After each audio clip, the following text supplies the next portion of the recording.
One of the things that emerged out of Odyssey that we couldn't have foreseen was the Rwanda program. And David Knight, who's now chair of the board, he was vice chair of the board at the time, he had a passion for Rwanda and dragged me over there with him and convinced me that we needed to create a situation in which the admissions committee at Hendrix could have an opportunity to review 2 males and 2 females who scored high enough on the TOEFL and had a high enough test scores in mathematics and biology and chemistry and physics to be able to be considered by our admissions committee. And if we could do that, he would pay their half of their tuition and fees for 4 years, and the government of Rwanda would pay the rest. So we finagled around. I got on the phone with Karen Faust, and we ended up being able to do that.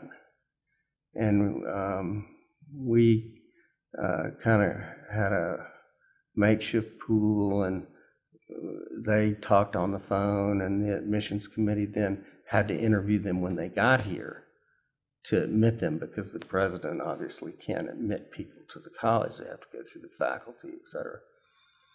But they got admitted. Jean-Pierre, Gilbert, and Marie, and Marais, and first year, Gilbert, Jean-Pierre, 4.0s. And they had studied from the time they were knee-high till they were 18 years old with no paper, just chalkboard. These guys were doing derivative calculus, learning derivative calculus on a chalkboard. And so that was a real good kind of learning experience for our students.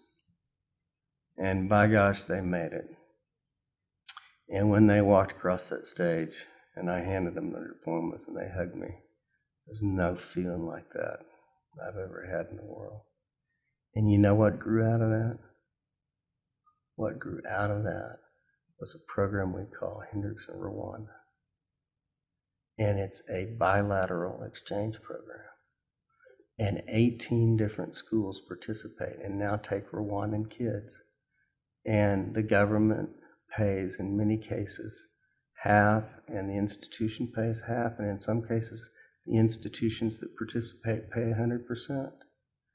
But in exchange for that, those 18 institutions get to send their kids to Rwanda to study. And that's all now part of Odyssey. Similarly, our Chinese program in Harbin. Similarly, our Hendrix in Brussels program. Similarly, our Hendrix in Costa Rica program. And it goes on and on and on. These programs that emerged, both long-term, semester-long and year-long, but also the short-term volunteer admission programs through the places like the Miller Center, through places like the Crane Mailing Center for Jewish Culture. Those things are funding Odyssey experiences. And guess what? Things that have been here a long time, like the Murphy Program for Language and Literature, started setting aside money to fund Odyssey experiences. So when we say that Odyssey became an ethos on the campus, it already kind of was, because when we tested students on campus, 75% of them were already doing some kind of Odyssey experience. But it was embraced, and it grew like a flower, 1,000 flowers.